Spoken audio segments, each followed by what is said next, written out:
말씀 보시겠습니다. 하나님 말씀 누가복음 4장 16절부터 22절까지 말씀입니다. 하나님 말씀은 누가복음 4장 16절부터 22절까지의 말씀입니다. 신약성경 제 성경으로는 93페이지입니다. 누가복음 4장 16절부터 22절까지의 말씀 찾으셨으면 제가 봉독하겠습니다. 예수께서 그 자라신 곳 나사렛에 이르사 안식일에 늘 하시던 대로 회당에 들어가사 성경을 읽으려고 서심해 선지자 이사야의 글을 들이거늘 책을 펴서 이렇게 기록된 데를 찾으시니 곧 주의 성령이 내게 임하셨으니 이는 가난한 자에게 복음을 전하게 하시려고 내게 기름을 부으시고 나를 보내사 포로된 자에게 자유를 눈먼 자에게 다시 보게 함을 전파하며 눌린 자를 자유롭게 하고 주의 은혜의 해를 전파하게 하려 하심이라 하였더라. 책을 덮어 그 맡은 자에게 주시고 앉으시니 회당에 있는 자들이 다 주목하여 보더라. 이에 예수께서 그들에게 말씀하시되 이 글이 오늘 너희 귀에 응하였느니라 하시니 그들이 다 그 글을 증언하고 그 입으로 나오는 바 은혜로운 말을 놀랍게 여기리되 이 사람이 요셉의 아들이 아니냐. 아멘. 이 시간은 누가복음 37번째 강의가 되었습니다. 참된 교리와 거짓된 교리라는 제목을 가지고 하나님 말씀 증거하도록 하겠습니다. 참된 교리와 거짓된 교리. 유대인들은요 조상 대대로 메시아를 기다려왔습니다. 그들에게 아주 중요한 사상이 무엇입니까? 메시아 대망 사상. 이것이 유대인들에게서 아주 중요한 핵심적인 사상입니다. 유대인들은 지금도 메시아를 고대하고 있습니다. 메시아가 이미 도래했음에도 불구하고 그들은 참된 메시아를 알아보지 못했기 때문에 여전히 메시아가 오셔야 된다라고 생각을 하고 있습니다. 그래서 유대인들은 전통적으로 선지자들의 말을 믿고 있었으며 그 믿음은 그들로 하여금 자손 대대로 메시아의 도래를 위해서 기도하도록 만들었습니다. 그리고 이제 그들이 그토록 갈망하던 메시아가 도래했습니다. 메시아신 예수님은 메시아 사역을 감당하기 위한 절차를 정확하게 밟았습니다. 여러분, 예수님이 하나님의 아들이시기 때문에 또 예수님이 하나님이시기 때문에 예수님은 이 절차를 그냥 점프해도 되겠죠. 스킵해도 되겠죠. 우리는 그렇게 하는 경향이 굉장히 많지 않습니까? 근데 우리가 예수님에게서 우리가 보여야 되는 것이 무엇입니까? 예수님은요, 하나님께서 성부께서 정하신 절차를 하나도 생략하거나 그것을 자기가 가지고 있는 신적 권위 때문에 대충 넘어가는 법이 없었다는 사실입니다. 여러분, 예수님에게서 그런 모습을 우리가 발견하는 것은 이유가 과연 무엇일까요? 신앙이라는 것은 뭐기 때문에 그래요? 신앙이라는 것 자체는 과정이고 그 자체가 바로 예배이기 때문에 그렇습니다. 우리는 예배의 순서를 굉장히 중요시 여깁니다. 우리는 우리는 어떤 결과를 맺었느냐, 성공했냐, 실패했느냐를 우리는 중요시 여기지 않습니다. 중요한 건 어떻게 살았느냐, 지난 한 주 동안에 어떻게 살았고, 그리고 여러분들이 예배를 어떤 태도로 들었고, 항상 하나님께서 우리들에게 관심을 갖는 건 소위 예배자다운 삶을 살아내냐에 관한 문제이지, 그래 네가 얼마나 많은 사람을 전도했냐, 네가 얼마나 엄청난 일을 해냈냐, 네가 예배당을 얼마나 크게 많이 줬고 네가 얼마나 헌금을 많이 했느냐, 주님께서 우리들에게 그거 묻지 않으십니다. 항상 주님께서 관심을 갖는 것은 예배입니다. 우리를 예배자로 부르셨습니다. 그래서 헌금을 얼마 했느냐를 따지기보다는 예수님은 어땠어요? 살았다 과부와 같은 그런 헌금, 그죠? 이 두렙돈을 드렸던 그 과부와 같은 헌금, 그 헌금 자체를 칭찬하신 이유가 무엇입니까? 헌금하는 그 마음 자체가 바로 예배이기 때문에 그렇습니다. 중요한 것은 하나님께서 우리들에게 바라보시는 것은 우리의 중심입니다. 중심이라는 것은 뭘 의미하는 거예요? 이 용어가 의미하는 바가 뭐예요? 하나님을 참으로 예배하고자 하는 그런 마음이 있느냐에 관한 문제이지, 여러분들이 오늘 얼마나 헌금을 했고 여러분들이 얼마나 예배 시간에 어떻게 드렸고 어떤 그런 외형적인 것보다는 여러분들의 중심이 항상 하나님께 향해 있느냐, 그것이 항상 중요한, 주님께서 우리를 바라보시는 그런 부분입니다. 그렇기 때문에 예수님의 삶 속에서도 우리가 항상 관심을 가는 것은 예수님께서는 목적과 과정이 항상 일관성이 있었습니다. 예수님은 하나님께 받은 그 사명을 감당하기 위해서 육신을 입고 이 땅에 오신 이후에 그분은 메시아로서 이 사역을 감당하기 위한 절차를 하나도 생략하지 아니하시고 철저하게 그 과정을 밟으셨습니다. 어떤 면에서는 좀 수치스러워 보일 수도 있습니다. 여러분, 하나님이십니다. 예수님은요. 하나님이신 예수님이 마귀에게 시험을 받으셨습니다. 여러분, 이건 사실 권위상 말이 안 되는 얘기입니다. 어떻게 하나님이 이 피조물인 마귀에게 시험을 받습니까? 근데 예수님께서는 이것이 메시아로서의 삶을 살기 위한 과정에서 필요하기 때문에 그 정도로 예수님이 낮아지셨습니다. 예수님의 겸손함이라고 하는 것은 바로 그 정도입니다. 여러분들은 우리가 예수님의 겸손함이라고 하는 그 수준이 어느 정도인지 우리는 감을 못 잡습니다. 그러나 예수님은 창조주이면서 피조물에까지 낮아지는 그런 겸손을 보이셨습니다. 그래서 예수님이 항상 보이시는 것이 무엇입니까? 예수님의 겸손함은 우리도 어떻게 하라고요? 닮으라라고 얘기하는 겁니다. 예수님의 겸손함을 담는 것이 그것이 바로 하나님의 형상입니다. 내 나름대로 겸손한 것이 하나님의 형상이 아니라 예수님의 겸손함에 참여하는 것이 그것이 하나님의 형상에 참여하는 거예요. 그래서 예수님이 요단강에서 세례 요한에게 피조물인 세례 요한에게 세례를 받으시고 또 예수님은 본질적으로 거룩하신 성자이시지만 인성으로는 마지막 아담으로서 조금도 부족함이 없는 조건을 갖추시기 위해서 또 광야에서 시험을 받고 그 시험을 승리로 이끄셨습니다. 여기서 우리가 예수님의 이 모습이 왜 예수님이 이 과정을 거치는지를 잘 보십시오. 이것은요, 옛 아담과 마지막 아담의 모습이 그대로 딱 이렇게 짝을 이루고 있는 부분을 잘 보여주고 있는 것입니다. 예수님은요, 요단강에서 세례 요한에게 세례를 받으시고 성령에 이끌려서 40일간 줄이시고 사단의 유혹을 승리로 이끄시는 것을 통해서 즉 옛 아담이 흙으로 빚어진 후에 코에 생기를 받아 하나님의 형상을 소유하게 된, 여러분 이 옛 아담이 어땠다고요? 하나님의 형상으로 창조를 받기 위해서 어떻게 했어요? 흙으로 빚어지는 것으로 끝나지 않고 그 코에 생기를 불어넣으셨죠. 근데 이 생기를 불어넣으시는 이 부분과 짝을 이루는 부분이 뭐냐면 예수님은 마지막 아담으로서, 그러니까 하나님이시지만 완전한 인간의 한 부분이 뭐냐면 마지막 아담으로서 성령으로 세례를 받는 장면이 나오죠. 성령으로 세례를 받는 이 장면은 이 첫 아담이 코에 생기를 불어넣는 것과 그대로 짝을 이룹니다. 근데 그러면서 코에 생기를 불어넣는 것이 무엇을 의미합니까? 하나님께서 첫 아담에게 왕으로서의 대리 통치권을 허용해 주신 것이죠. 근데 대리 통치권을 허용해 주신 것이 첫 아담의 코에 생기를 불어넣는 것이었다면 마지막 아담이신 예수님이 즉 왕으로서 대리 통치권을 위임받은 사건이 뭐예요? 성령으로 세례를 받은 사건이죠. 그것만이 아니라 예수님은요, 마지막 첫 아담처럼 첫 아담이 사단에게 시험을 받지 않았습니까? 근데 첫 아담은 사단에게 시험을 받고 무너짐으로 말미암아 하나님의 경작절의 사역을 감당하지 못했다고 한다면 예수님은 이 사단에게 시험을 받고 승리로 이끄심으로 말미암아 하나님 앞에 탁월한, 그래서 보기에 좋았더라라고 하는 경작을 이룰 수 있는 자격 조건을 완벽하게 이루시면서 이제 어떻게 해요? 갈릴리로, 사역지로, 하나님 나라의 영광의 사역지로 이제 출발하게 되는 것입니다. 그러니까 여러분, 이 성경을 대충 보면 안 됩니다. 성경의 이 모든 부분 하나하나가 얼마나 꼼꼼하게 하나님께서 우리에게 모든 것을 우리에게 이끌어 계신지 모릅니다.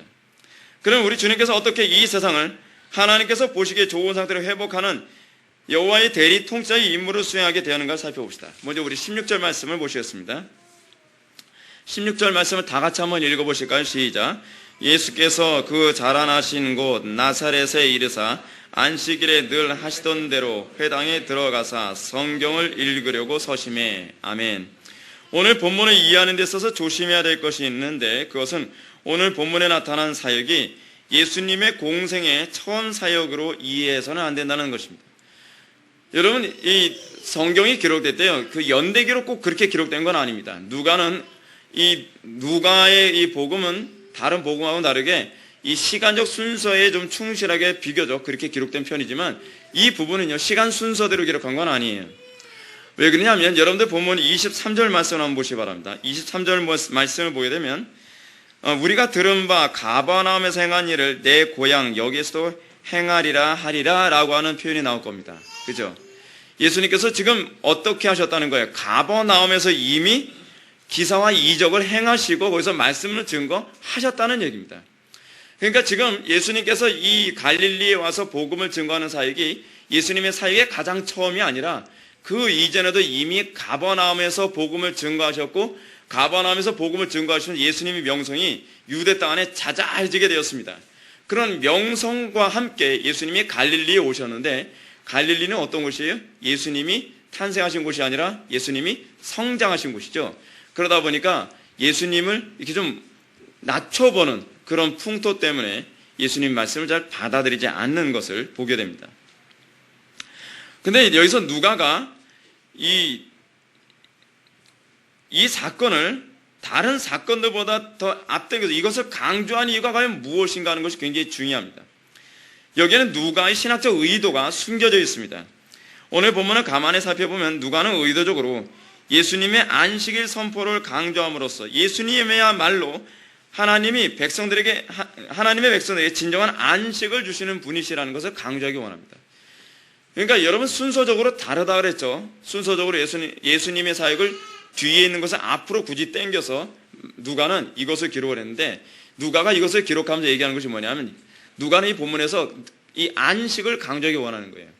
사실은 이 오늘 본문이 이 요번 수련의 주제하고도 딱 일치해서 저는 개인적으로 그래, 오늘 하나님께서도 이 본문 가지고 안식에 관한 얘기를 하기 원하시나 보구나. 왜냐하면 안식에 관해서는 적어도 이 열심히 연구했기 때문에요. 책을 여러 번 보면서 연구했기 때문에 할 얘기가 상당히 많습니다. 근데 그것도 제 마음대로 안 돼요. 여기서 안식일에 관한 얘기는 다음 주에 하고요.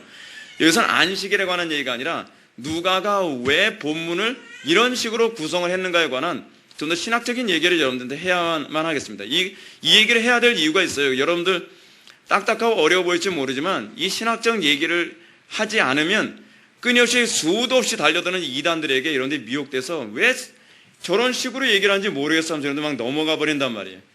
성경이 이런 식으로 누가가 어떤 본문을 의도적으로 앞당겨서 기록한 그 의도가 과연 무엇인가? 오늘 본문을 가만히 살펴보면 이 안식에 관한 부분을 강조합니다. 그럼 어떤 식으로 안식을 강조하고 있는가?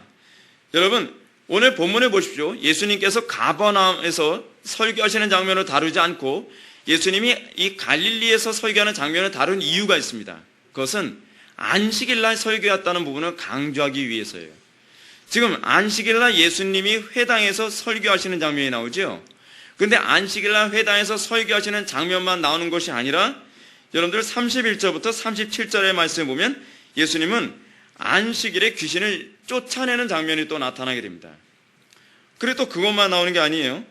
38절부터 41절은 안식일의 치유활동, 그러니까 안식일에 뭘 했었어요? 이 베드로의 장모를 치료하는 장면이 나오지 않습니까? 그래서 안식일은 어떤 날이라고 우리는 생각을 해요? 안식일은 아무 노동돼서는 안 되는 날.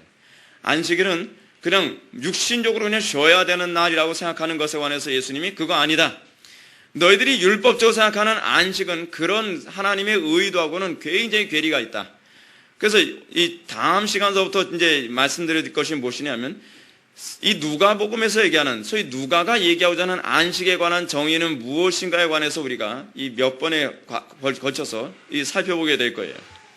그래서 잘못된 안식에 관한 개념을 교리를 수정해주고 그래서 성경이 얘기하는 그리고 하나님께서 의도하신 안식이 무엇인가를 사람들에게 전달해주기 원하는 거예요. 요번에 우리가 수양의 기간 동안에 우리가 안식에 관해서 좀 배우게 될 텐데 안식에 관해서 배우게 되면 얼마나 놀라우냐면 참된 신자와 거짓된 신자가 이 안식 안에서 이게 다 구분되어져요.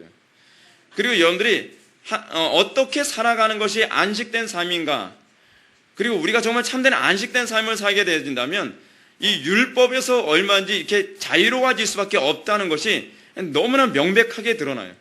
그러니까 이 안식이라는 주제는요 굉장히 놀라운 게 구원이라는 주제, 그리고 성화라고 하는 주제, 그리고 이 땅에서 하나님의 영광으로서 이 빛과 소금의 역할을 감당하는 것이 과연 어떤 식으로 감당하라는 건가라고 하는 이런 모든 주제들이 이 안식이라고 하는 하나의 교리 안에 다 함축되어 있어요.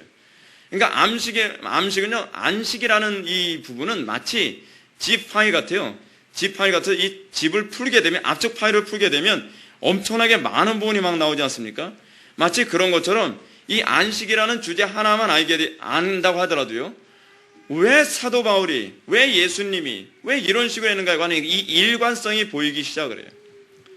그래서 누가도 이 안식이라는 주제가 너무나 중요한 주제라는 것을 알고 있었기 때문에 예수님의 공생의 사역을 가버나움에 관한 문제를 다루기보다는 이 안식이라는 주제를 두드러지게 표면에 드러내기 위해서 안식일날 회당에서 설교하심, 안식일날 귀신을 쫓아내심, 안식일날 병을 고치심이라고 하는 이런 부분을 스트레이트로 다룸으로써 안식과 관련되어진 이 의미를 좀 더 명확하게 하고자 하는 이 의도를 우리는 잘 볼 수가 있습니다. 자, 오늘 본문 이 17절부터 19절의 말씀을 한번 보겠습니다. 선지자 이사야의 글을 들이거늘 책을 펴서 이렇게 된 데를 찾으시니 곧 주의 성령이 내게 임하셨으니 이는 가난한 자에게 복음을 전하게 하시려고 내게 기름을 부으시고 나를 보내사 포로된 자에게 자유를 눈먼 자에게 다시 보게 함을 전파하며 눌린 자를 자유롭게 하고 주의 은혜를 전파하게 하심이라 하였더라. 아멘. 27절부터 19절의 말씀은 여러분들이 잘 알고 있는 것처럼 이사야서 61장 1절부터 2절의 말씀을 그대로 인용한 것입니다. 근데 여기서 인용하면서도 이 구절이 어떤 구절이에요?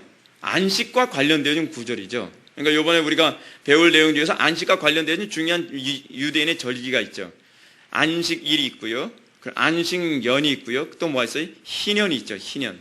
그러니까 안식일은 뭐예요? 날 중에서 7번째 날을 쉬는 날이죠. 그리고 안식년은 뭐예요? 7번째 해를 쉬는 거죠. 근데 안식년은 뭐예요? 저희 7해를 7번 쉬는 그 다음 해죠. 그렇죠? 그래서 그러니까 50년째 되는 해를 뭐예요? 희년이라고 하지 않습니까? 근데 오늘 본문이 얘기하는 것이 희년이에요. 그러니까 이 희년은 왜 그 안식을 자꾸 뭐 7일, 7년, 그리고 50년 이런 식으로 이 라인을 잡고 했냐면 희년은 무엇과 관련되어진 부분이냐면 영원한 안식과 관련되어진 부분이거든요. 그래서 예수님께서 이 유대인 회당에 안식일 날 이사야서 61장 1절부터 2절의 말씀을 인용해서 설교하시면서 내가 바로 안식을 가져다주는 존재다라고 하는 것을 그들에게 얘기해 주기 원하시는 것이죠. 그래서 그 안식도 어떤 안식이라는 거예요? 그래서 이 본문이 레위기서에 나오는 안식일 규례와 관련된 본문을 다루지 않고 이사야서 61장 1절부터 2절의 말씀을 다루면서 영원한 안식과 관련된 희년과 관련된 본문을 예수님께서 다루시면서 내가 바로 영원한 안식을 가져다주는 존재다라고 하는 것을 그들에게 선포하고 있는 것입니다. 근데 문제는 뭐냐면 우리가 이 본문을 보면서 여러분들 이사야서 61장하고요. 그리고 61장 1절부터 2절의 말씀하고 오늘 이 누가가 인용한 이 본문이 다르다는 게 문제입니다. 여러분, 누가가 만약에 이사야서를 그대로 인용을 했으면 예수님께서 낭독하신 거니까 그냥 인용을 했으면 되는데 그 인용을 하게 되면 그냥 본문이 똑같아야 되잖아요. 똑같아야 여러분들 읽을 때 혼란이 안 생기고 그래 성경은 정확무한 하나님의 말씀이야 라고 하는 말이 되는데 문제는 뭐냐면 성경이 정확무한 하나님의 말씀이라고 믿는 여러분들에게 자유신학에 물든 사람들이라든지 그렇지 않으면 이단에 빠져있는 사람이 자 성경이 정확무한 하나님의 말씀이라고 하면서 아니 어떻게 이사야서의 말씀을 누가가 인용을 했는데 이렇게 다룰 수 있냐라고 얘기하면 여러분 어떻게 얘기하겠어요? 성경 무호설은요 2000년 역사 동안 한 번도 무너진 적이 없었고 이것이 무너지면 기독교는 완전히 내려앉아 버리는 겁니다. 기독교 신앙의 가장 중요한 핵심은 뭐냐면 성경 무호설입니다. 성경 무호설이 무너지면 안 됩니다.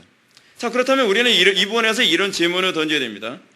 왜 누가는 이사야서의 말씀을 인용하는 이 부분에 있어서 이사야서의 말씀을 그렇게 동일하게 인용하지 않는 마치 오류를 보이는 것 같은 그런 행동을 했는가? 왜 본문의 차이가 나타나는가라고 하는 부분을 여러분들은 좀 고민해 봐야만 합니다. 누가복음과 이사야서의 본문의 차이가 나타나는 1차적인 이유는 누가가 이사야서 본문을 히브리어 성경으로 인용한 것이 아니라 히브리어 성경을 헬라어로 번역한 70인용 성경을 인용했기 때문에 그렇습니다. 그러니까 여러분들 제가 여러분한테 말씀드렸죠. 유대인들이요. 히브리어를 아는 사람들이 별로 많지 않았어요.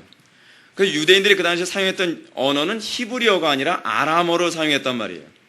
그래서 베드로 같은 사람도 우리처럼 감사하게도 번역 성경을 읽었어요. 원어 성경 읽은 사람이 아니에요. 베드로는 어떤 성경 읽었어요? 헬라어 성경 70인역을 읽었어요. 셉투아진트라고 해서 70인역을 읽었단 말이에요. 특히 여러분들 사도행전에서 보게 되면은 스데반이 설교하는 장면 나오지 않습니까? 스데반이 설교하는 장면에서도 스데반이 인용한 것은 히브리어 성경을 이 원전을 인용한 것이 아니라 70인용 성경을 인용했어요. 그러니까 70인용 성경이 어떻게 만들어진 성경입니까? 이 알렉산더 대왕이 이 히브리어로 된 성경을 헬라어로 번역을 하고 싶어서 이 장로들, 유대인 장로들 72명을 모아다가 그들로 하여금 이 성경을 번역하도록 시켰습니다. 72명을 모아서 했던 이유가 뭐냐면 번역한 걸 서로 맞춰서 더 좋은 번역을 찾아내기 위한 것이죠. 그래서 우리가 연구하는 방법론 중 하나 뭐냐면 우리가 히브리어를 우리 언어처럼 아는 사람이 아니잖아요. 그러다 보니까 히브리어 원문이 의도하는 바를 정확히 알기 위해서 우리가 하는 작업이 뭐냐면 헬라어로 번역되어진 구약 성경을 보는 거예요. 그러면 헬라인들은 이 본문을 이런 식으로 이해했구나라고 그렇게 연구를 해요. 근데 뭐 다 그런 건 아니에요. 저도 그건 못해요.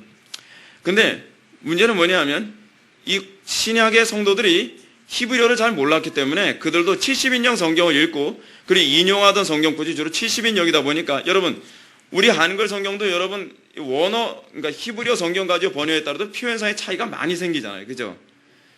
표현상의 차이가 많이 생긴 그 차이를 그대로 여기다가 기록을 한 거예요. 그러다 보니까 이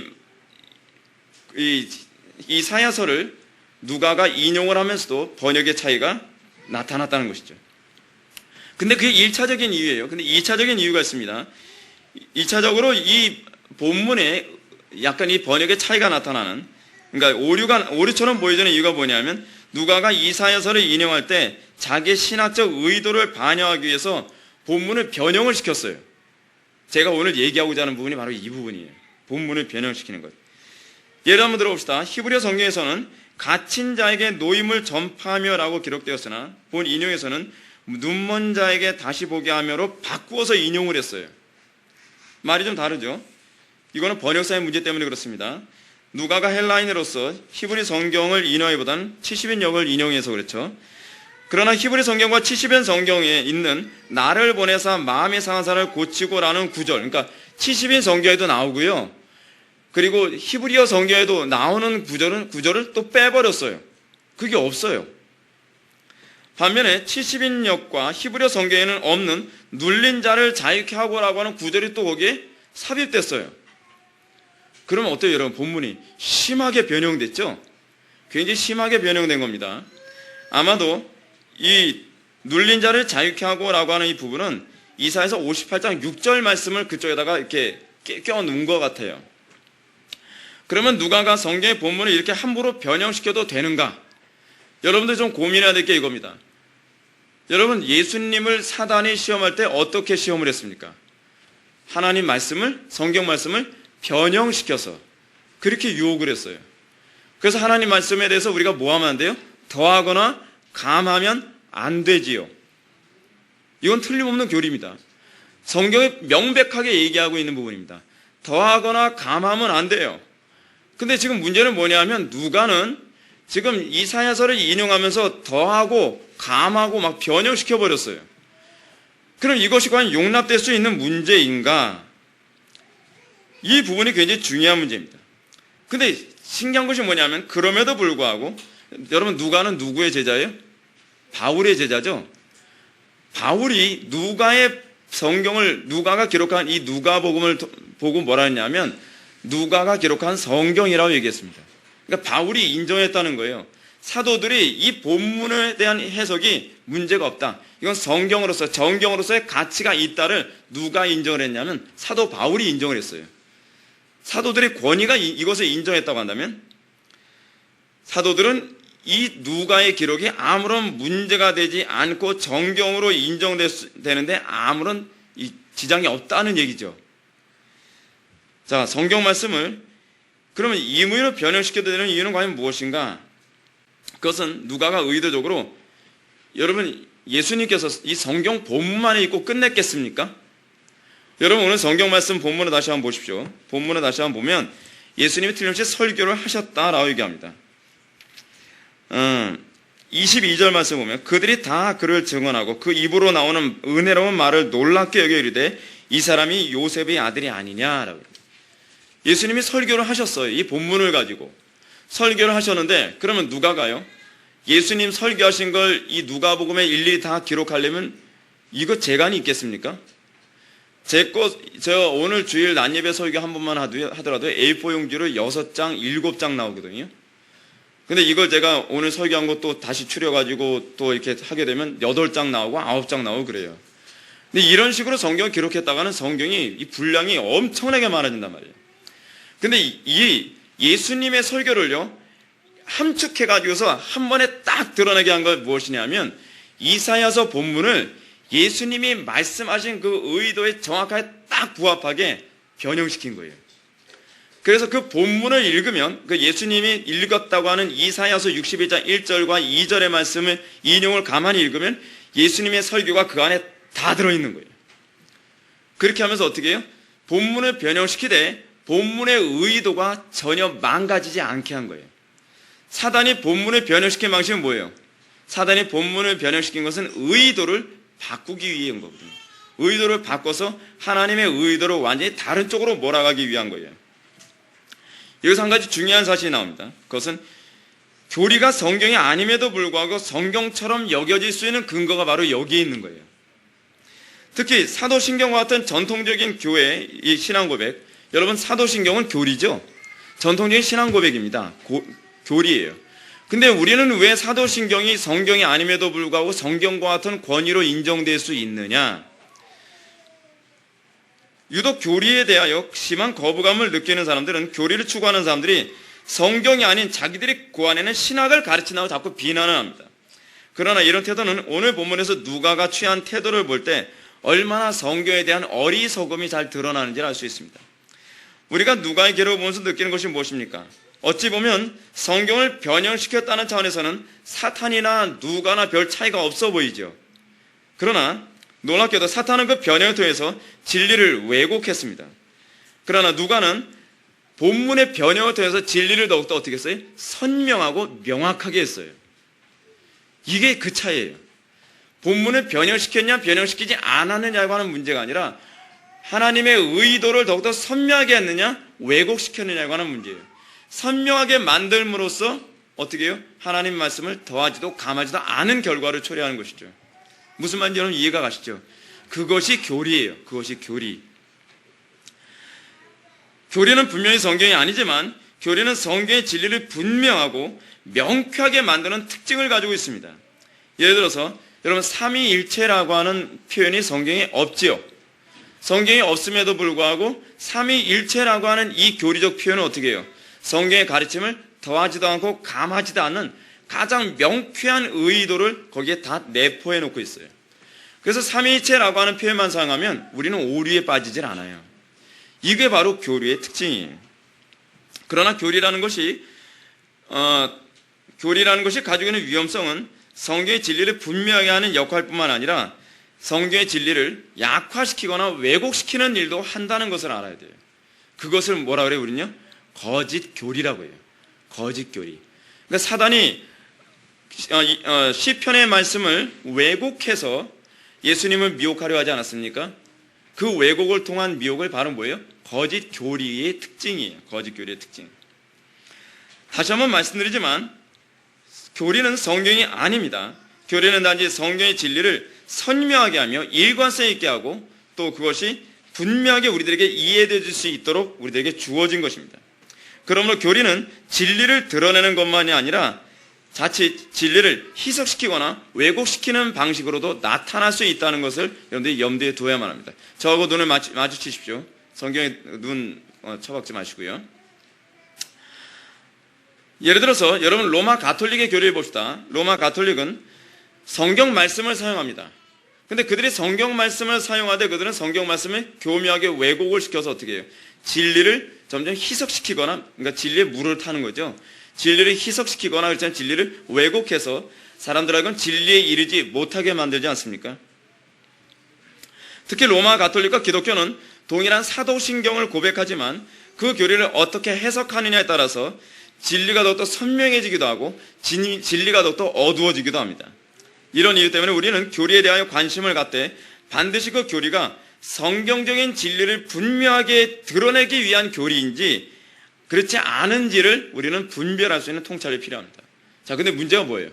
여러분들이 교리 설교를 들을 때요, 어떤 사람이 교리를 얘기하면 여러분들 교리 하게 되면 다 옳은 얘기만 하는 것이라고 여러분들 그렇게 선입견을 갖기 쉽지 않습니까? 근데 교리 중에서도 제가 여러분들한테 말씀드렸던 것처럼 거짓 교리가 있고 참된 교리가 있어요. 그러면 거짓 교리와 참된 교리를 우리가 어떻게 구분해냅니까? 이것을 구분할 수 있는 몇 가지 잣대를 제가 여러분한테 제시해드리고자 합니다. 첫째는 그 교리가 사도들의 전통적인 가르침에 충실한 것인가를 반드시 염두에 두어야만 합니다. 이건 제가 여러분한테 계속적으로 반복해서 말씀드리는 겁니다. 사도행전 2장 42절의 말씀을 보면 초대교회는 그들이 사도들의 가르침을 받아 서로 교제하고 떡을 떼며 오로지 기도하기를 힘쓰니라 라고 했습니다. 사도들의 가르침에 충실할 때라야만 그것이 바른 교리입니다. 자, 우리가 잘 알고 있는 것처럼 종교개혁이 무엇입니까? 종교개혁이라고 하는 것은 그거예요. 로마 가톨릭이 사도들의 가르침에서 떠나버렸어요. 그래서 우리는 로마 가톨릭 기독교로 보질 않아요. 로마 가톨릭이 사도들의 가르침에서 떠났기 때문에 루터나 칼빈 같은 사람이 다시 사도들의 가르침으로 돌아오도록 개혁을 했던 것이 그것이 바로 종교개혁이에요. 그래서 여러분, 우리가 기독교 강요를 4년 넘게 설교를 했지만 기독교 강요에서 칼빈이 주로 한 일은 무엇입니까? 주로 교부들의 글, 그러니까 사도들의 전통에 충실한 교부들의 글을 다 읽고 그거 가지고서 이 기독교 강요를 쓰지 않았습니까? 그래서 칼빈이 계속적으로 입증하려고 했던 것이 무엇이냐면 자기의 논리를 주장하려고 하는 것이 아니라 사도들의 전통이 이것이다. 계속 그 논리였어요. 기독교 강요 4권, 이 두꺼운 책 4권이 계속적으로 하는 일이 뭐냐면 사도들의 전통에서 로마 가톨릭이 어떻게 떠났느냐, 사도들의 전통에서 어떻게 위배되었느냐를 끊임없이 입증한 것이 바로 기독교 강요였던 거예요. 오늘날에도요, 참된 교리와 거짓된 교리를 구분하는 중요한 방식은 바로 여기에 있습니다. 우리가 끊임없이 사도들의 가르침에 충실한 가르침으로 돌아가야만 합니다.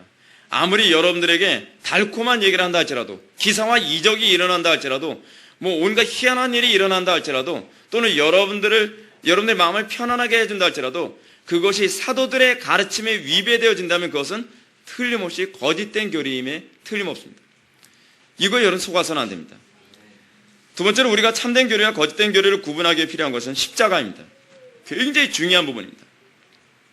모든 교리는 우리를 십자가로 인도하는 것이어야만 합니다. 우리가 철로역정을 통해서 살펴본 것처럼 모든 거짓된 교리의 특징은 우리를 십자가로부터 멀어지게 만듭니다. 비록 그 가르침이 우리의 마음을 편안하게 해주고 세상의 행복과 성공과 출세를 보장해준다 할지라도요, 우리로 하여금 십자가로부터 멀어지게 만드는 모든 교리들은 다 거짓된 교리임에 틀림없습니다. 바울은요, 고린도 교회에게 내가 너희 중에 예수 그리스도와 그의 십자가에 못 박힌 것 외에는 아무것도 알지 아니하기로 작정하였느니라라고 얘기했습니다. 사도 바울이 자기가 목회하는 모든 대상들을 향해서 항상 그들을 어느 쪽으로 인도하기를 기뻐했어요? 십자가로. 그래서 너희들이 십자가를 외에는 아무것도 알지 않기를 원하노라 라고 얘기해요. 끊임없이 자기를 부인하고 끊임없이 진리 때문에 고난당하는 쪽으로 인도했다는 겁니다. 이것이 사도들의 가르침의 전형이에요. 이것이 바른 교리의 전형이란 말이에요. 바른 교리는 결코 회중들의 입맛을 즐겁게 하진 않습니다. 바른 교리는요, 항상 우리를 십자가로 인도합니다. 바른 교리는 항상 우리로 하여금 자기 부인으로 인도합니다. 그것이 바른 교리의 특징이에요. 또 빌립보 교인들을 향해서 바울이 뭐라고 얘기했습니까? 내가 여러 번 너희에게 말하였거니와 이제도 눈물을 흘리면서 말하노니 여러 사람들이 그리스도의 십자가의 원수로 행하느니라. 사도 바울이 눈물을 흘리면서 말하는 게 뭐예요? 수많은 사람들이 십자가를 원수로 여기고, 수많은 사람들이 십자가를 마치 거침돌처럼 여기고, 수많은 사람들이 십자가를 미련한 것으로 여기는 것 때문에 사도 바울이 눈물을 흘렸다는 것입니다. 십자가와 멀어지게 만드는 모든 교리는 아무리 교리라고 하는 명칭으로 나온다 할지라도 그것은 거짓된 교리임에 틀림이 없습니다. 여러분은 이것을 분별할 수 있는 두 번째 잣대로 반드시 잊어서는 안 됩니다. 그러나 얼마나 많은 교리들이 오늘날 십자가를 지는 신앙을 어리석고 시대에 뒤떨어지는 신앙으로 몰아가고 있습니까? 지금 오늘날 시대의 교리가 자꾸 그런 식으로 가고 있습니다. 오늘날 교회 안에서 십자가는 교회 장식품 이상의 의미를 가지고 있지 않습니다. 오늘날 교회에서 가르쳐지는 교리는 번영을 약속하고요, 행복을 약속하는 신학이고요, 안정을 보장해주는 신학입니다. 이건 성경적인 신앙이 아닙니다. 특히 이번 수련회 때 가르쳐야 될 주의 성수에 관한 문제는 이게 굉장히 중요한 문제인데, 오늘날 점점 주일 성수에 관한 교리가 어떤 식으로 가르쳐집니까? 점점 편리하고 안락한 신앙생활하도록 신학적 논리를 아주 교묘하게 틀어가고 있습니다. 여러분들 잘 기억하십시오. 거짓된 교리들도 항상 뭘 사용해요? 다 성경 구조를 사용해요. 수많은 성경 구조를 다 갖다 붙여가면서 이것이 성경이 이렇게 얘기하니까 주일 성수를 율법적으로 하면 안 된다라고 얘기합니다. 요즘 신학은 굳이 세상에 충돌해가며 엄격하게 주일을 지키는 것은 어리석은 것으로 취급하고 있습니다. 이 시대 교회를 향한 신학자들의 가르침은 율법적인 주일 성수는 폐기되어야 하며 주일의 정신을 지키는 쪽으로 가야 한다라고 얘기합니다. 굉장히 그럴싸한 얘기입니다. 어찌 보면 굉장히 타당한 것으로 보입니다. 그렇지만 결국 그 교리는 우리를 어느 쪽으로 인도하는지 아십니까? 교묘하게 주일과 주일 성수의 정신까지 양쪽을 다 도말해버리게 만들고 말 것입니다. 왜 그렇습니까? 주일이라는 한 날을 엄격하게 사수하지 않으면서 주일의 정신을 지켜낼 수는 없기 때문에 그래요. 근데 오늘날 많은 신학자들이 어떤 식으로 얘기합니까? 이 사람들이 이렇게 얘기합니다. 주일이라는 한 날을 엄격하게 사수하지 않고 주일의 정신을 보존할 수 없음에도 불구하고 이들은 성경 구절을 인용해서 이렇게 얘기합니다. 한 날을 다른 날보다 특별히 더 중요하게 여기는 것은 비성경적이다. 이건 성경에 나오는 얘기죠. 그렇죠? 그래서 뭘 얘기해요? 주일 성수 폐기론을 얘기하는 중요한 의도를 삼고 있어요. 근데 신약에서요, 한 날을 다른 날보다 더 중요하게 여기질 않습니다. 주일 성수는 그런 의미가 아닙니다. 주일 성수는 한 날을 다른 날보다 더 중요시 여기는 것이 아니라 이 한 날을 통해서 나머지 6일도 다 중요시 여기도록 만드는 그런 교리입니다. 그러면 사도 바울이 한 날을 다른 날보다 더 중요시 여긴다라고 하는 이 표현은 무슨 얘기냐? 유대인들의 안식일 개념 때문에 그렇습니다. 안식일 폐지론을 얘기하기 위해서 그런 얘기를 한 거예요. 이 부분에 관해서는 제가 오늘 오후 예배 때 좀 더 자세하게 말씀드릴 거예요. 자, 신학에 자꾸 어떤 식으로 갑니까? 오늘은 자꾸 이런 식으로 신학에 가는 이유는 뭐냐면 현실적인 이유 때문이죠. 현실을 봐라. 어떻게 오늘 같은 시대에 주일 성수를 할 수 있겠느냐? 자꾸 현실에 맞춰서 주일 성수를 수정해 나가는 것입니다. 도리어 여러분 초대교회 성도들이 보여줬던 것처럼 십자가를 지면서 주일 성수 전통을 고수하도록 가르치는 것이 옳습니다. 여러분, 교회의 역사상 과연 주일 성수하기 편했던 시대가 과연 얼마나 있었나요? 제가 기억하기로는 아마 거의 없었고 지금만큼 주일 성수하기 좋은 시대가 없습니다. 옛날엔 주일 성수한다 하게 되면 목 잘라 죽이는 때도 있었습니다. 옛날엔 주일이 노는 날이 아니었던 때가 태반이었습니다. 근데 그래도 주일 성수를 지켜냈었습니다. 뿐만 아닙니다. 주일 성수하는 것 때문에 박해를 당하는 우리 한국 초대교회 당시에서도 우리의 신앙의 선배들은 다 주일 성수 그렇게 해냈습니다. 그렇게 해서 여러분, 신앙이 더 약화됐습니까? 강화됐습니까? 주일 성수에 대한 정신이 약화됐습니까? 강화됐습니까? 강화됐어요. 약화된 게 없어요. 제가 아까 말씀드렸던 것처럼 모든 교리는 십자가를 향하도록 인도하는 교리가 올바른 교리입니다. 십자가를 향하게 만들 때에라야만 정신이 유지되어집니다. 오늘날 교회가 개혁해야 될 것은 엄격하게 주일을 지키는 교회들의 이 율법적인 행태가 아닙니다. 주일 성수의 정신을 망각하고 율법적으로 주일 성수를 하라, 주일 성수 하라라고 하는 이것이 잘못된 것뿐입니다. 분명한 것은 이겁니다. 주일 성수를 율법적으로 하는 건 잘못된 겁니다. 그러나 주일 성수를 안 해도 정신만 지킬 수 있다는 것도 거짓말입니다. 우리 주님께서 11조에 대해서 바리새인들에게 말할 때 뭐라고 말씀하셨습니까? 이것도 행하고 저것도 버리지 말아야 할지니라라고 얘기하지 않았습니까?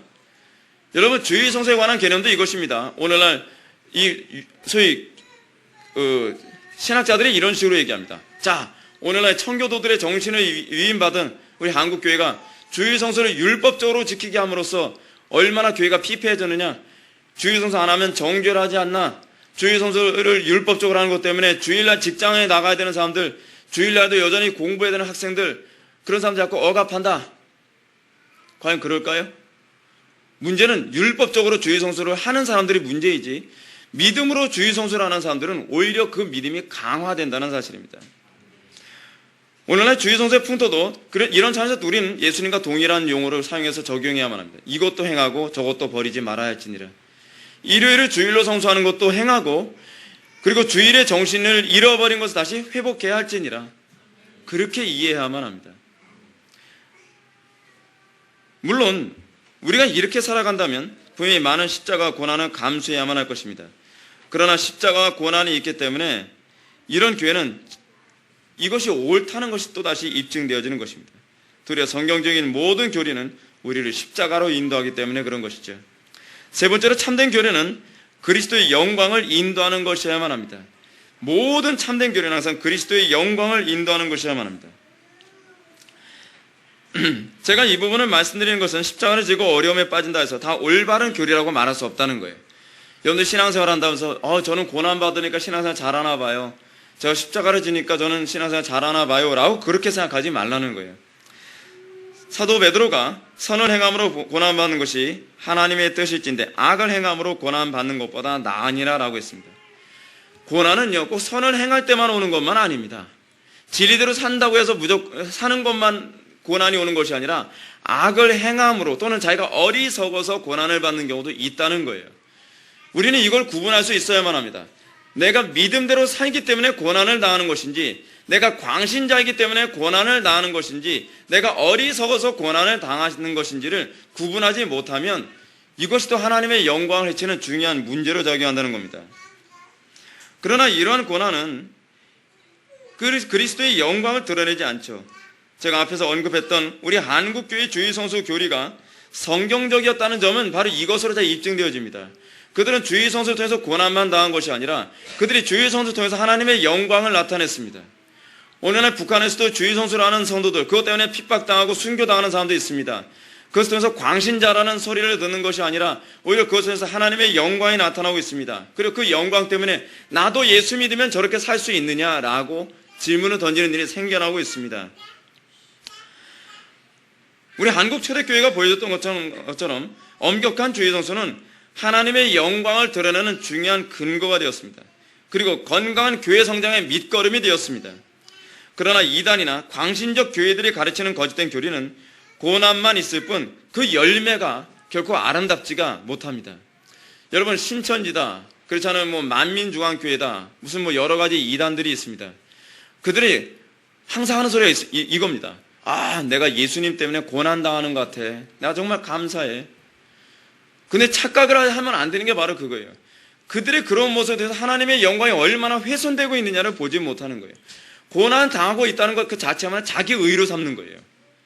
고난만 중요한 것이 아니에요. 내 고난의 열매가 하나님의 영광을 나타내고 있느냐를 반드시 점검할 수 있어야만 해요. 그리스도의 영광을 드러내지 않으면 그것은 성경적이지 않습니다. 그것은 성리의 역사가 아닙니다. 중요한 것은 고난이 아니라 예수 그리스도의 영광이 드러나냐고 하는 문제입니다. 문제의 핵심이 바로 거기에 있습니다. 문제의 핵심은 십자가를 지는데 예수 그리스도의 영광이 없다거나 예수 그리스도의 영광은 나타나는 것 같은데 십자가가 없다거나 이 두 가지가 다 문제라는 거예요. 오늘은 한국교회는 이 두 가지 극단으로 다가버리고 말았어요. 십자가는 지는 것 같은데 하나님의 영광이 안 나타나거나 하나님의 영광 나타난다고 무진자 애를 쓰는 것 같은데 뭐가 없어요? 십자가가 없는 거예요. 의로 인한 고난이 없는 거예요. 그러니까 자꾸 뭐라고 얘기해요? 요즘의 신학도 이래요. 의로 인해서 고난이 없을 수도 있다는 식의 이 궤변 같은 논리가 교회 안에서 또 자꾸 회자되고 있죠. 사랑하는 성도 여러분, 참된 성경의 가르침은 우리를 세상과 구분되게 해야만 합니다. 그러나 결코 세상과 단절되게 만들지 않아야만 합니다. 무슨 얘기인지 아십니까? 십자가를 지되 그 십자가는 세상과 단절하게 만드는 십자가가 아니라 세상을 오히려 거룩하게 만드는 십자가여야만 된다는 거예요. 그것이 바로 세상과 구분되었다는 의미입니다. 우리가 세상과 구분되니까 우리는 산속으로 들어가야 된다. 우리는 기도원에 들어가서 나오지 말아야 된다. 그것은 성도가 구분됨을 추구하는 것이 아니라 세상과 단절을 추구하는 겁니다. 그것은 이원론이에요. 기독교가 이원론이 아니라는 것은 구분이라는 차원에서 나타나는 거예요. 우리가 세상에서 소금으로 역할을 하고 우리가 세상에서 의로 인해서 핍박을 받지만 그것 때문에 세상과 단절되는 것이 아니라 세상이 우리를 필요하게 만든다는 거예요. 세상이 우리 때문에 산다는 거예요. 그것이 소금이고 그것이 빛이에요. 소금과 빛의 특징이 무엇입니까? 소금은 그 자기가 없어져 가면서 고기와 단절되는 것이 아니라 고기를 어떻게 해요? 썩지 않게 만들죠. 빛은 어떻습니까? 빛은 자기를 태워가면서 어둠을 밝히죠. 빛과 단절되는 게 아니에요. 근데 우린 자꾸 단절과 구분을 제대로 구분 질 줄 몰라요. 분별할 줄 모른단 말이에요. 그래서 우리가 자꾸 세상과 단절하고 그래 세상 사람들과 등지면 이것이 그리스도인다운 삶이라고 자꾸 착각을 하고 있는 거예요. 아니죠. 성경 우리에게 얘기하는 게 그게 아니죠. 우리는 세상과 구분된 존재이되 우리가 세상에서의 소금으로 살고 세상 안에서 빛으로 살아가면서 세상 사람들과는 다른 모습을 가지고 있지만 그러면서도 세상은 우리를 필요로 하고 그래서 세상 우리가 유기적으로 또 다른 방식으로 연결되어진 그런 관계로 살아가는 것, 그것이 바로 교회가 되는 것입니다. 그렇지 않으면 교회는요 세상으로부터 왕따를 당해버리고 세상으로부터 멸시와 천대만 받을 뿐이지 하나님의 영광이 없어져 버리고 말아요. 네 번째로 참된 교회는 우리를 긴장하고 참된 교리는 우리를 긴장하게 하고 그래서 기도하게 해야만 합니다. 이 부분은 오늘날 교회 안에서 너무도 많이 간과된 가르침이 아닐 수가 없습니다. 이 시대 강단은 우리 주님께서 사람으로는 할 수 없으나 하나님으로 나 할 수 있느냐라고 하는 말씀을 묵상하도록 하는 가르침을 접하기엔 너무도 어렵습니다. 오늘날 시대 교회는 어쩌든지 긴장하지 않고 기도하지 않아도 얼마든지 신앙생활이 가능하다는 식으로 자꾸 교리가 그렇게 가고 있어요. 기도로 극복하고 믿음으로 극복하는 것이 아니라 현실적으로 이게 안 되니까 새롭게 교리를 수정해야 된다라는 식으로 자꾸 그런 식으로 가는 거예요. 예를 들어서 주일날에도 출근하는 직장이 많아지고 주말과 주일에도 주일을 끼워서 온 가족이 야외나 또는 해외로 여행 가는 사람들이 점점 많아지므로 주일을 평일로 옮기는 것이 타당하다라는 이런 논리가 신학자들의 입에서 아무렇지도 않게 나오고 있습니다. 제가 오늘 그 오후에 제가 그 말씀드리면서 그 각주로 제가 이런한테 다 말씀드릴 거예요. 또 상당수의 목회자들이나 신학자들은 현실을 자꾸 신학으로 해석하려 합니다. 옳은 말씀입니다. 여러분 현실은요 신학으로 해석을 해야만 합니다. 그러나 신학이 현실을 해석한다는 말은 현실을 돌파하기 위해 신학적인 요령을 찾아내자는 얘기가 아닙니다. 그러니까 예를 든다면 요즘에 교회 안에 이혼하는 사람들이 점점 많아집니다. 자, 이혼하는 사람들이 많아지니까 자 이제 현실을 어떻게 해석을 해야만 합니까? 오늘날은 이혼하는 사람들이 많아지니까 이혼하는 사람들도 이제는 다 수용해주고 그들에 대해서 뭐라고 하지 말자. 그들을 정죄하지 말자. 교회 안에 동성애자들이 점점 늘어나니까 동성애자들을 자꾸 죄다 얘기하지 말고 그들 자꾸 감싸 안아주고 동성애자들도 우리가 좀 포용해줘야 된다. 이게 바로 신학적 간음이에요. 그것도 정확하게 성경 구절을 인용해요. 예수님께서 뭐라 하셨냐? 사랑하라 하지 않았느냐? 예수님께서 정죄하지 말라 하지 않았느냐? 또 어떤 죄 없는 자가 돌로 치라 그러지 않았느냐? 이런 식으로 성경 구절을 인용해 가면서 왜곡된 교리를 끊임없이 만들어내죠. 오늘날 이 시대 신학이 어떤 식으로 변질되고 어떤 식으로 왜곡되고 있냐 바로 이겁니다. 점점 사람들이 죄를 지되 별로 부담 없이 죄를 질 수 있도록 하나님의 말씀대로 살아가지 않되 부담 없이 하나님 말씀대로 살지 않도록 만드는데 신학이 자꾸 이렇게 변질되어 가고 있다는 거예요. 교리가 자꾸 그렇게 가고 있어요. 그래서 교리라고 하는 명목으로 말하면 다 옳다고 생각하지 마십시오. 분별해야 돼요. 분별해야 돼요. 지금은 어느 때보다도 더 분별해야 돼요. 왜냐하면 정통 교리를 가르친다고 하는 엘레스타 맥그라스 같은 사람이나 제임스 패커 같은 사람들 이런 사람들이 교리를 얘기하면서 얼마나 많은 성도들을 오류로 이끌어가고 있는지 모른단 말이에요. 그러니까 우리는 교리는 무조건 성경일 것이다 그렇게 생각하지 마십시오. 어떤 교리는 아주 지극히 성경에 부합하는 교리가 있냐 하면 어떤 교리는 교묘하게 우리로 하여금 오류로 가게 만드는 교리도 있다는 것을 알아야만 합니다. 오늘날 이혼이 난무하고 교회 안에서 이혼한 사람들이 많으므로 교회는 어떻게 이혼한 사람들을 교회 안에서 적응하게 만들고 그들을 정죄하지 않으면서 교회가 좀 더 성장할 것인가에 관한 그런 교리가 난무합니다. 신학은 이런 식으로 해석을 하면 안 됩니다. 잘 보십시오. 신학이 현실을 해석한다는 표현이 무슨 얘기인지 잘 보십시오. 신학 가지고 현실을 해석한다는 것은 신학 가지고 어떻게 우리가 잘 살아갈 것이냐에 관한 문제가 아니라 신학을 통해서 이 현실을 하나님께서 어떻게 보시냐를 해석하는 게 그게 신학적 해석이에요. 하나님께서 이 삶의 현상을 어떤 식으로 보고 계시느냐, 그럼 우리는 어떻게 행동을 해야 하고 우리는 어떻게 회개해야 될 것이냐를, 그게 바로 신학자들이 해야 되는 신학의 위치란 말이에요. 근데 교리가 점점 그런 식으로 가는 거예요. 오늘날 신학은 점점 하나님의 크고 들어온 진노를 선포하고 회개를 독려해야 되는데 그렇지 않고 오히려 타협점과 편리함으로 자꾸 사람들이 이끌어간다는 것입니다. 물론 이렇게 말씀을 드리면 어떤 사람은 틀림없이 이런 저의 주장을 비현실적인 것이라고 주장할 사람들이 있을 것입니다. 근데 여러분들 제가 이렇게 말씀드리면 여러분들은 저는 이렇게 얘기할 수 있습니다. 그럼 사도들은 어떻게 그렇게 살았나요? 우리의 신앙의 선배들은 어떻게 그렇게 살았나요? 라고 얘기하면 그 사람들도 이렇게 얘기합니다. 그 사람들은 그럴 만한 여건이 있었죠. 그럴 만한 여건이 어디 있었습니까? 여러분, 제가 이렇게 말씀드릴까요? 우리들이 살고 있는 이 시대만큼 과연 사도들 같이 살기에 편한 시대에 과연 어디 있었을까요? 여러분, 주일 성수한다고 주리를 트는 거 보셨습니까? 네, 우리는 우리는 종교의 자유를 보장받아 사는 시대에 살고 있습니다. 우리는 어느 때보다도 쉽게 신앙생활하고 있습니다. 그러나 우리보다도 박해를 받고 있는 중국이나 북한의 성도들은 우리보다도 철저하게 신앙생활하고 있습니다. 어떻게 그들은 박해를 받으면서도 그들은 현실에 굴복하지 않고 살고 있습니까?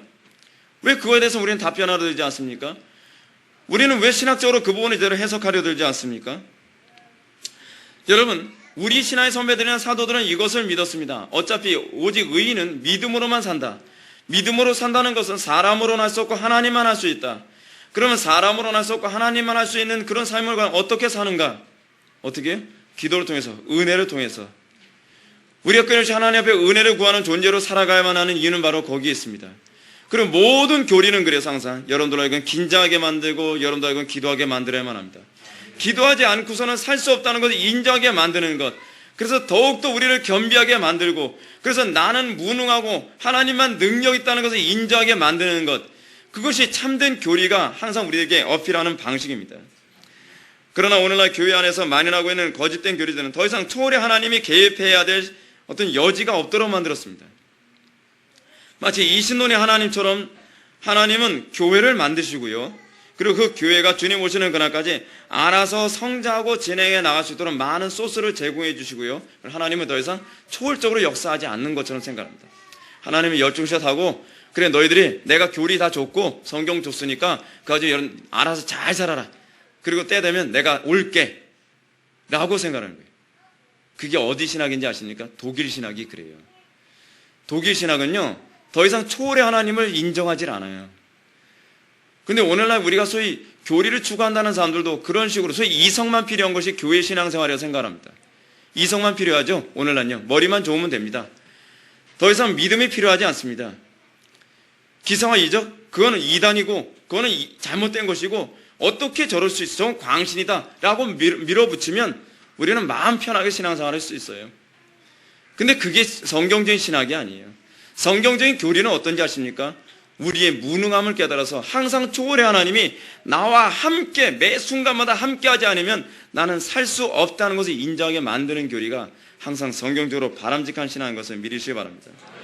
오늘날 하나님이 하실 일은요 그냥 죄인들을 중생시키고 천국으로 인도하면 하나님은 더 이상 할 일 없는 하나님처럼 돼버리고 말았습니다.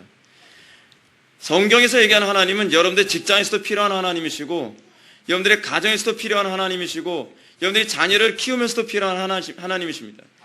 우리의 힘으로 도무지 불가능한 모든 상황에서도 하나님께서는 그 초월의 능력으로 항상 우리의 삶에 개입할 준비가 계신 하나님, 그것이 바로 성경이 가르치는 하나님이시고 우리는 기도로 끊임없이 그 초월의 하나님을 의존할 수밖에 없는 존재라는, 그래서 거기서 뭐가 나오는 거예요? 나는 피조물이고 하나님은 전능자라고 하는 그런 소위 차이가 나타나는 거예요. 기도가 뭔지 아십니까? 내가 피조물이라는 걸 인정하는 행위예요. 기도하지 않는다는 건 뭔지 아세요? 뉴에이저 같은 거예요. 내가 하나님 같은 존재라고 착각을 하는 거예요. 내 이성 가지고 살 수 있다고 생각하는 것이고 내 의지 가지고 살 수 있다고 생각하는 거예요. 여러분들 살 수 있어요? 여러분들 이성 가지고, 여러분들 의지력 가지고, 여러분들 수단과 방법 가지고 살 수 있어요? 하나서부터 열까지 아무것도 우리 힘으로 할 수 없어요. 그것이 인간의 전적 무능의 교리예요. 인간의 전적 무능의 교리는 우리를 어디로 인도합니까? 기도할 수밖에 없도록 만들죠. 첫 번째는 여러분들을 좌절하게 만들지만 그 좌절은 여러분들에게 하나님 앞에 소위 강청하는 기도로 우리를 몰아가는 것, 그것이 바로 모든 교리가 우리들에게 주는 방식입니다. 사랑하는 성도 여러분, 오늘날 거짓 교리가 가득해져가는 이 시대에 영적으로 바른 교리를 분별하는 영적 통찰력을 구하시기 바랍니다. 얻은 시대의 길을 잃지 않는 사람이야말로 정말 복된 사람인 것을 믿으시기 바랍니다. 마지막 때가 갈수록 정말 양의 모습으로 용의 목소리를 내는 그런 거짓된 설교자들이 우후죽순처럼 일어날 것이라고 성경 우리들에게 가르치고 있습니다. 겉모습만 보고서 그것에 미혹되지 마십시오. 중요한 것은 이 모든 교리가 하나님의 영광에 부합하느냐에 관한 문제입니다. 무엇보다 중요한 것은 이것입니다. 제가 여러분들에게 정말 설교한 원리를 묵상하는 것보다 더 중요한 것이 있는데, 그것은 성령께서 주시는 안목을 소유하십시오. 성령께서 분별력 주시지 않으면 여러분들이 이 참된 교리와 거짓된 교리를 분별하는 이런 통찰력을 갖는다 할지라도 적용이 안 됩니다. 그건 성령님께서 하실 때라야만 가능합니다. 이 마지막 때에 우리가 정말 이 어두운 시대에서 길 잃지 않고 항상 주님과 동행하며 우리 항상 하나님의 영광 위에 살아가는 저와 여러분들 되기를 주님의 이름으로 축원합니다. 다 같이 기도하시겠습니다.